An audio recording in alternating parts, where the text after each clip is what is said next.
Mga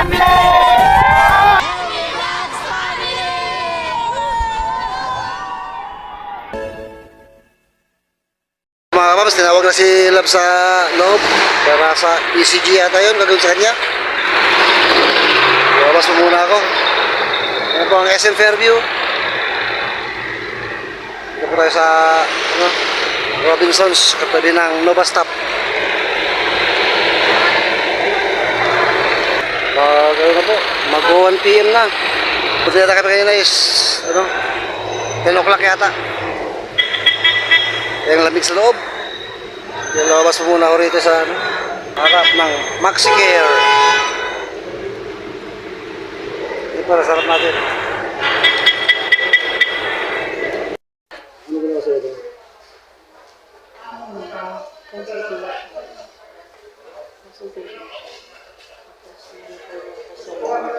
Ha?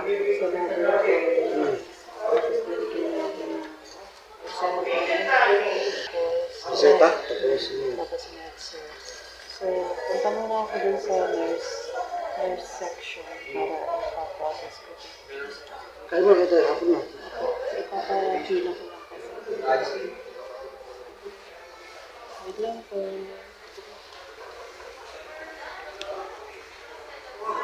Ipapapila ra po yung sa nurse station yung ano niya. Yung pinapa ng ni Doc. Maglalab laboratory. Habang nakapila, kain mo muna tayo tanghalian. Hapon na 1:15. Lunch muna tayo baka sa halip na gumaling. Pero pati mas lalong lumala. So walang kain. Ano tayo mga kapams, balik tayo mamaya dito. Ito po, nasa loob pa po si Lab mga kapams. Ano na po, tapos na magpa-ECG, ECG. Tapos na po siya magpa-ECG. Nirefer po siya sa laboratory. Ngayon yung laboratory naman, hindi pwedeng gawin ngayon. Kasi kailangan po mag-fasting doon. Kala ko makagawa ngayon. So ang tendency po is babalik bukas para mag-fasting mula mamayang gabi. Para bukas pag laboratory. Nauna po rito sa labas kasi lamig sa loob. Nandun lang po niya yung papaprint out daw po niya yung result po yata ng mga yun po. Alam mamaya. Ito po yung dahilan seldom tayo makapag-upload ngayon kasi may mga nararamdaman po sa katawan. Ito na, pag tumatanda na. Lalo po sila, daming sinasabi. Daming sinasabi sa katawan. Yun ako. Kitang-kita po talaga na nangihina po. Nangihina po siya.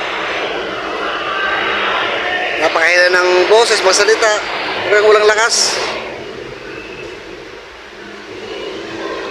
Tuloy na po ito 1 week na yata na ganito si Lab. Na nagsasabi ng nahihilo lagi. Mataas ang BP. Pare-pareho, sabay-sabay. Sabay-sabay ang problema rin. Nagkasunod-sunod pala. Mahirap po talaga baging mahirap mga kapams. Sige lang, para saan ba?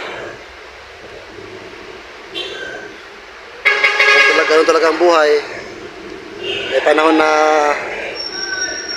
sunod-sunod yung problema. May panahon naman na masaya lang. Sabi nga parang gulong, di po ba? Minsan nasa ibabaw, minsan nasa ilalim. Pero lahat naman po kaya. Kaya po siya palabas na po yata.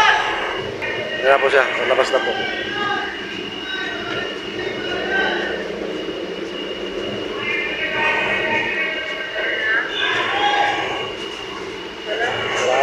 Let's go. Kaya muna tayo mga kapals kasi magpaano na ito. Kaya na lang kita rin mo kasi motor. Opo, anong gagawin dyan, Kaya mo? Anong gagawin? Papa-appointment sa lab. Magpapa-appointment sa laboratory. Kasi yung nasa kay Mulda po yung ano, accredited sa laboratory nila. Kaganda ko na po sila doon para kunin ko yung si power nasa parking. Gustahan ko na siya rito. Dito naman ang daan palabas eh.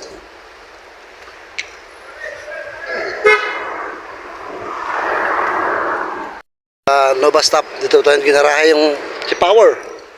Dito sa likod.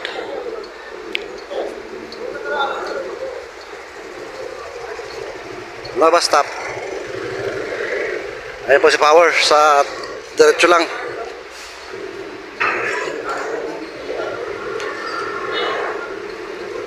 Ayan po yung may puting helmet sa ibabaw.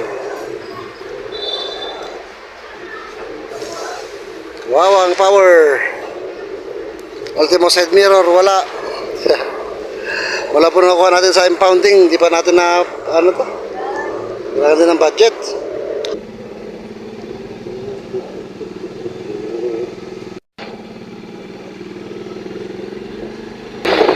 Sila ba, sasakit lang di ba?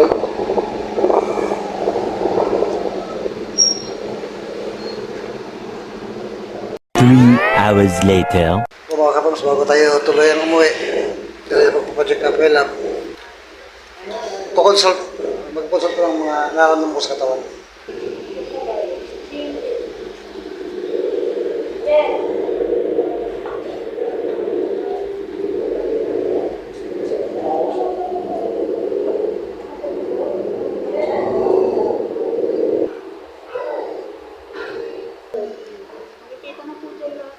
Wala na pong discount to.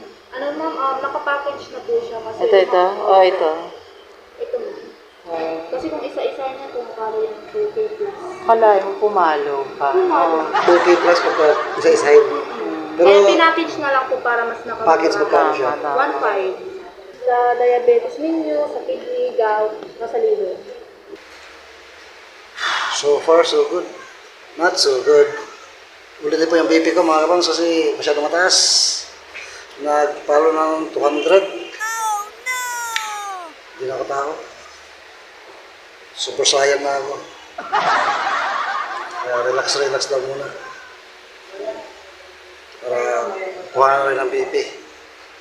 Kung aprobado na. Bali, ang ano po, request ko is ano, tulad nung, dito po nagpa-check up si Jonathan kasi dati, nung hintasinamahan po natin. Nirequest ko po yung katulad na lang din ang ginawa natin sa kanya. X-ray, tsaka yung sputum. Para malaman po natin kung nahawa tayo ni Jonathan mga kapams. Mas may ganun yung ano, ma-prevent. Because it's always said that prevention is better than cure, right? Hantay pa tayong tawagin tayo.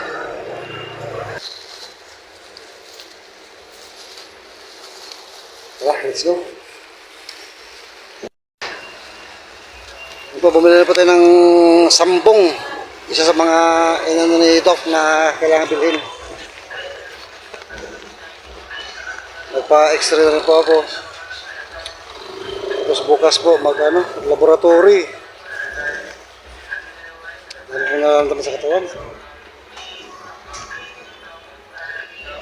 Baliado na po binili ng sambong. Good for 3 days. Dapat sana is for 2 weeks. Kaso, no money, no honey. Walang budget, mga karams. Ilang yun, at least meron tayong good for 3 days panimula. Magkakuha nun, nabasa na yun.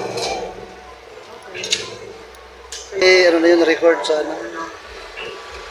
Yun ang kailangan natin malaman kung may ano. Dito na sa bahay mga kapams. Ayaw ko pa-check up eh.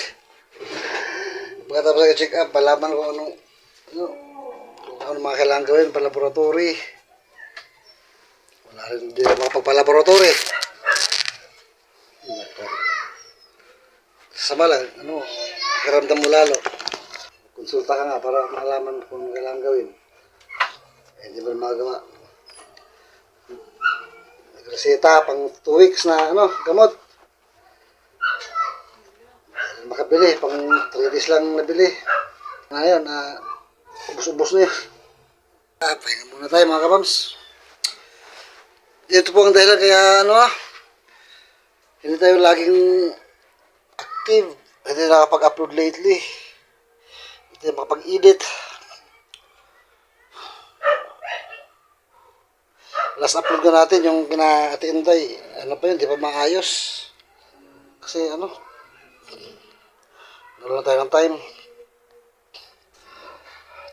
Ito, dalawa na kami nila may problema. Actually, wala po sa plano na magpa-check up na. Si Love lang talaga magpa-check up kasi nga pinauwi, galing work. Nainggan po tayo. Kasi sa ano na rin ni Love na magpa-check up din daw ako. Ayun, ang nagawa naman so far is yung katulad po na ginawa natin kay Jonathan. X-ray, tsaka yung sputum. Okay po yun, napagawa natin. Yung laboratory po ang hindi na pagawa. Schedule tayo para bukas para sa laboratory kaso alanganin. Nasa 2.5 po yung laboratory dito kasi mura kasi dito. Nasa iba yun, napakamalang laboratory na yun. Kasi mura na, hindi pa yung kaya. Okay lang po. Kasi aside from yung kagusto natin makasiguro na hindi tayo nahawa kay Jonathan. Bukod doon may naramdaman po tayo sa katawan. Kaya kailangan magpalab. Yung gamot nga pala nga pinabibili mga kamusta sa reseta, yun? Yun din yung gamot ko noon nung nagka-kidney problem ako, yung sambong. Good for 3 days lang po yung na kaya nang bilhin muna. Pero okay lang po yun, kaya sa ngayon, at least sa 3 days na magkakainom tayo ng sambong, siguro kung tayo ng sambong leaves, para pakuluan na lang natin yun. Yung talagang, dahon talaga. Pakulo tayo ng dahon na yan, tapos yun na lang inumin natin pang sa kidney. Ano po yun may history na tayo sa kidney. Wala naman makaka-cause ng kidney. Lakas ko uminom ng tubig. Di ako uminom ng alak. Soft drinks, seldom. Siguro once or twice a month. Saan ako yung kidney kung sakali. Tsaka marami pa po. Marami pa tayong nararamdaman sa katawan na ayaw ko na pong sabihin dito, mga kapams. Kung gusto nyo malaman, PM is the key. Ayun. Example po, yung dibdib ko. Buti yung isang bukol ko rito, wala na yun. Pero sa, sakit sa loob pa rito. Yung sa braso ko, parang mga cyst na ang dami. Kami kirot-kirot din. Ayan. Basta okay lang po. Everything will be alright. Kakapanghina. Kamusta ang check-up mo? Hindi pa po tapos. Ano bang kulang sa'yo? Lahat po. Wala pa ako laboratory. In-appointment para for tomorrow. Ah. Saturday din. Ano yung story? Iba kasi schedule ng isa dun sa isang dapat na ipa-check up. Laboratory pa rin? Parehong laboratory pero Magkaiba ng schedule. Kasi yung doktor. PM. Yan po ang nagawin Ibig sabihin. sa medical lab kasi sabi ko pinauwi ng half day kagabi. Alauna na madaling araw sinundo ko po. Tapos yun po yung kanya na po tayo nila na magpa-check up na rin, consult. Sa inyo rin po mga kapams na yung mga nagko-comment ng Kuya Renji, pa-check up pa rin po, baka nahawa ka kay Jonathan ito. Ayun po ang nagtulak din na sige, pa-check up tayo. Yung tulad po ng ginawa kay Jonathan, sputum tsaka x-ray, yun po ang ginawa natin. Bukas po yung sputum ko. Tapos aside from that, yung iba po na naramdaman sa katawan, pa-consultation po tayo. Tapos magpapalab sana bukas. Na? Kaso hindi kakayanin. Pero salamat lang. Sa ano, X-ray, tsaka sputum ako. Malaman natin kung ano. Nahawa tayo ni Jonathan. Kasi malala po talaga yung kay Jonathan, mga kapams. Napakabilis makahawa yung ganun kalakas. Kaya nakakatakot yung sa ano pinaikot-ikutan niya. At pag pupunta naman siya dito, noon, hindi pwedeng hindi natin labasin kasi pag hinayaan natin siya sa labas, napakaraming bata dyan, mga tao, di alam na may sakit siya, lalapit sa kanya, may pag-uusap, magtatanong. Hindi pwede, kaya kinakausap po natin para maano natin sa isang lugar. Alam mo, dyan lang siya. Tapos nitong nakaraan, ilang beses na pinapunta natin dyan ng mga barangay para nga kunin, damputin, isolate kasi hindi kaya. Kailangan talaga pulis ang pumunta.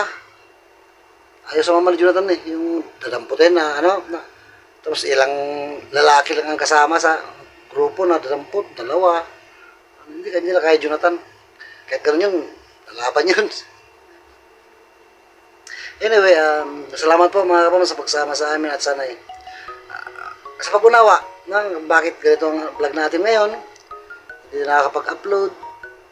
Last upload natin, magulo pa, mahinang sound kasi hindi na kinaya. Sa mga naramdaman po natin. Sige lang, pagka nakarecover po, may awang Diyos, makaka-recover po ulit kami nila at tuloy ang buhay. Tuloy sa pag-spread love. At dalaw sa mga minamahal natin mga kababayan, mahigit ang kailangan. Hanggang kanyan po mga kapams. Tuloy-tuloy lang po tayo. Spread love ang araw-araw. Good vibes araw-araw, dito lang po yan. LV Vlogs Family. At Kapams Official. Bye! God bless us all.